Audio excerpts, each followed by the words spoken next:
أخلا بكا تدوي لنا قال حتى جنزب كاتوسد تقول ملسا أي موتتن تعفاون كيت نخا داير حجين زمس يكون حنت نجار تحت تاي نسخان ركاب كان صدرخانو إذا أخاني أجيده نجار كه لو ما خدق معي صباح خدق معي دحر صباح خدق معي جنزب سكافون شلو تبازلها اللي خا حزب أبوز ولا حزب مولو حزب تقرأ راح يكون حزب يا موليني أبا فهمت أخذ كم زبل كتفلت كتكلالك إذا تبلع أنا بكبدخ خما سريحة تبلك نساخ يترف خما ينخ حذا إذا كلهم نعخا شما قل لي نايلو ما تيمز الله سوشيال ميديا أنا شما قل لي تيكون نايو على الركابات بلاي بعلى خطهم دلل تمسخ مسارح تخيل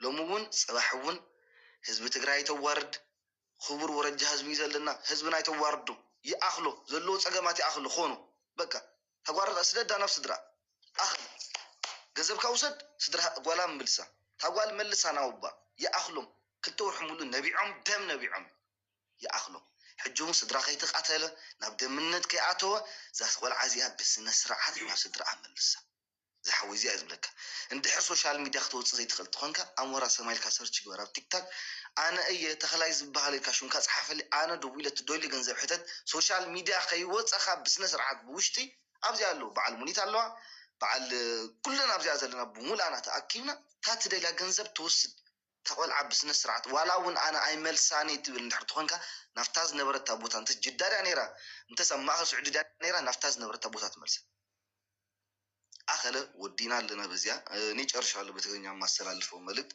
ديجيتال المتجم علت ميفلقوا جنزة بيستان أو وقتان بسيطة እግዚአብሔር ይባርክ ወንድማችን እናመሰግናለን በመጀመሪያ ሚኩ አጋርነትክን አሳይተህ መተህ የተሰማህን በመናገር ሁለተኛ በቋንቋ የአማርኛ ቋንቋ የማይሰሙት ወንድሞች አባቶች እናቶች ካሉ ምን እንደተደረገ በስነ ስርዓት ስለገለጽክልን አይ ሪስፔክት ዩ ብራዘር በጣም ቴንክ ዩ እግዚአብሔር ይስጥልን ይሄን ነው ለምንችለው በእኔ በኩል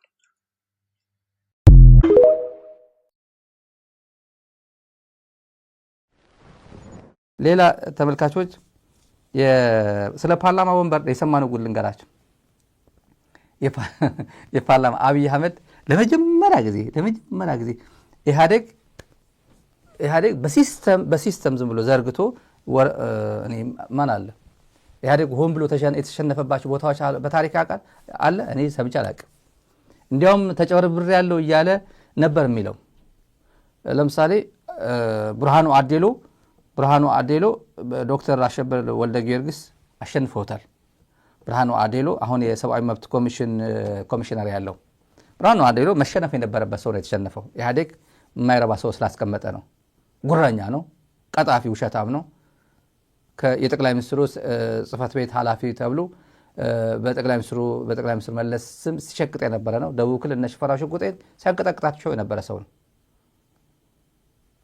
በዛ ሰዓት አንዴ የነገረኝ ትልቅ ሰው የነገረኝ ነው ወደ ደቡብ ክልል ሽፈራው ሽጉጤ ፕሬዝዳንት ያለው የክልሉ እዚህ አካባቢ ነው ያለው የጠቅላይ ሚኒስትር መለስ አካባቢ ነበር እና አቶ ሽፈራው እንዴት ነው ብሎ ማዕከላዊ ኮሚቴው ስብሰባ ሄዶ እንዴት ነው ባለፈው የላከው ሪፖርት ጠቅላይ ሚኒስትሩ አልወደዱትም ይሏል አሉ ይሰማቱ አልወደዱት ሰውየው ሽንት በሽንት ሆነ ሽፈራው ሽጉጤ ደንግጦ ማለት ነው ይሄ ሚስጥረኛ ነው በሚባል እኮ የጽፈት ቤት ኃላፊ ማለት እኔ ሪክሩት ይሄን ተናርጌ አሳምሬ የሰጠሁት ኮንሱ ለመፈረም ነው እንጂ እኮ እኔ ነኝ እኮ ፈላጭ ቆራጭ የጽፈት ቤቱ እኔ ነኝ ይላቸው ነበር ኦሮሚያ ደቡብ ክልል በጣም ያበሻቅጣቸው ነበር በጣም ያበላሽቷቸው ሐራስ ያረጋቸው ነበር እኔ እንደዚህ ይሄው ጠቅላይ ሚኒስትሩ አልወደዱትም እኮ አንተ የላከው ሪፖርት ብሎታል እኔ በዛ ሰዓት የነበረ ሰው የነገረኝ ነው ጀራሻ ላይ ይሄ ቀስ በቀስ ጠቅላይ ሚኒስትሩ ጋር ደርሶ ለምርጫ እዛ ሲሄድ ጭራሽ የዶክተር አሸበር ወልደ ጊዮርጊስ ነው ዶሚኔት ያደረጉት እሱ በጣም ብዙ ታዋቂ ነው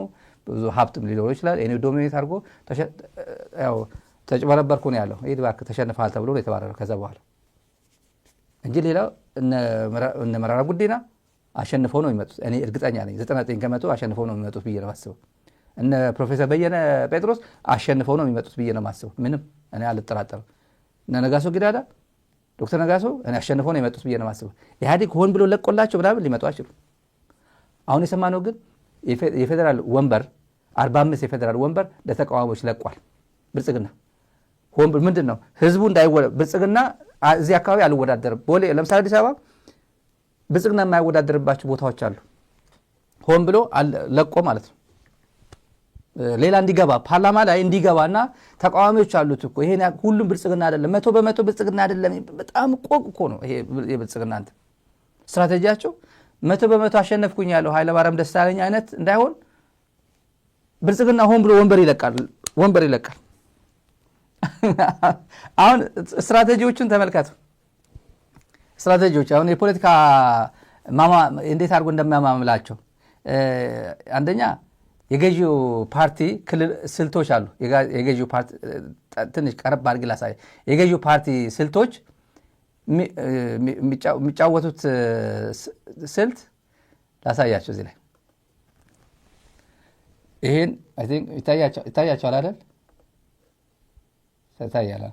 እና የወንበር ድልድል በተመለከተ ለተባባሪ ተቃዋሚዎች ተባባሪ እነዚህ እነ ኢዜማ አይነት ማለት ነው የፓርላማ ወንበር ቃል መግባት ዝም ብላችሁ ግቡ እኔ ቦታ ለቅላችኋለሁ እያለ ክልሎችን ክፍት መተው በ45 የፌዴራል ምርጫ ክልሎች የፌዴራል ፓርላማ ወንበሮች ብልጽግና እጩ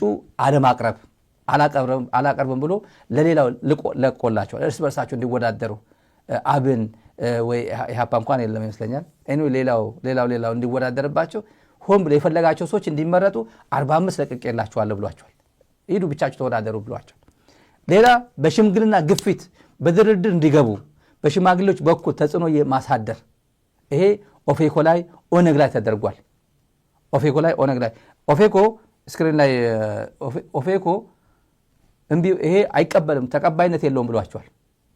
ወንበር በድርድር አይሰጥም። ወንበር በህዝብ ድምፅ አሸንፎ ወንበር ይወሰዳል እንጂ በፖለቲካ ትርጉም በድርድር ናግባና እንደዚህ ወንበር ሰጣሃሉ ተብሎ እንደዚህ በድልድል ወንበር አይሰጥም። በህዝብ ድምፅ ነው ብሎ ኦፌኮ ይሄ ሪጀክት አድርጎታል። ከፈለኩኝ ይሸነፋለሁ እንጂ በእንደዚህ አይነት ፖለቲካ ወንበር ይሄ ብልጽግና እየሄደበት ያለው ጉድ ያው ወንበር አሸንፍ ያለው ይሄን ያክል ፐርሰንት አሸነፍኩኝ ዲሞክራሲያዊ ነበር ፖለቲካ ፓርቲዎችም ተሳትፏል ምናምን እንዲባል ነው። ከኢህአዴግ ተምሮ ነው ከነ ኃይለማርያም ጊዜ ተምሮ ያው እኔ ዋጋ የለውም ስለተባለ ነው። አማራ ክልል ምርጫ አይካሄድም። አሁንም ደግሜ ልንገራቸው አማራ ክልል ዛሬ የሰማሁት ነው። አሁን መግለጫ ይሰጣል ፋኖ ምናልባት ከነገ ወዲያ ምናምን ተጨማሪ ሊሰጣችሁ ይችላል። ባለፈውም በአስረስ ማረ በኩል የአማራ ፋኖ ብሔራዊ ንቅናቄ ሰጥቷቸዋል። ተው ይቅርባችሁ ትላንት ደብረ ማርቆስ ከተማ ደብረ ማርቆስ ሆናችሁ ይህን ፕሮግራም የምትከታተሉ ባህር ዳር አካባቢ ያላችሁ የምታውቁት ነው። የደብረ ማርቆስ ትልቁ ኮማንደር ፖሊስ አዛዥ ተገሏል። የጃዊ ምናምን አካባቢ አንድ ሰው ተገሏል። ፖሊስ ተገሏል። እዚያ ህዝብ እያስገደዱ ኑ ምርጫ ተመዝገብ እያሉ የፖሊስ አባላት የጸጥታ አባላት ህይወታቸው እያጡ ነው። ተመስገን ጥሩነህ አይደለም እያጣ ያለው አረጋ ከበደ አይደለም እያጣ ያለው ታች ያለው ምስኪን አስፈጽማለሁ ብሎ እሱ ነው ህይወት እየተቀጠፈ ያለው። ልጆችን አዳምጥ፣ ወንድሞችን አዳምጥ።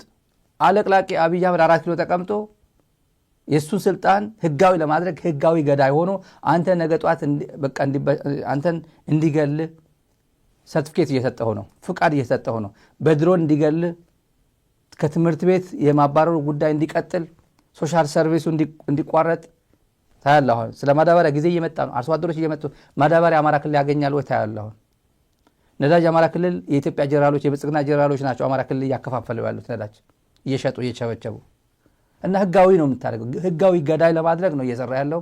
ይሄን አቆሙ ተብላችኋል። አላቆሙም ካለ ደግሞ ያው አማራ ክልል ማንም አያድንህም። በፋኖ እጅ ያለ ክልል ነው። በፋኖ ይሁንታ ያለ ክልል ነው። ስለዚህ አድምጧቸው። እኔ ወንድማዊ ሃም ብሎኝ ነው የምነግራቸው። አድምጧቸው። ማንም አብይ አህመድ 4 ኪሎ ሆኖ አንተን አያድንም። ሽመልስ አብዲስ አያድንም። የሽመልስ አብዲሳና የአብይ አህመድ ስልጣን ለማራዘም ብለ አማራ ክልል ከንቱ የውሻ ሞት አትሞት ነው። ውሻ እንኳን ሲቀበር በክብር ይቀበራል። ታውቃላችሁ አሜሪካ ውሻ ሲቀበር አንዳንድ የውሻ መቃብሮች አይታችሁ በጣም የሚገርም ነው። ቤተሰቦቻቸው አሳዳጊዎቻቸው እየሄዱ የጉንጉን አበባ ያኖራሉ። እናንተ ጋር ማኖር አይደለም። ማንም አያስታውሳችሁ። ከንቱ ሞት ነው ይሄ።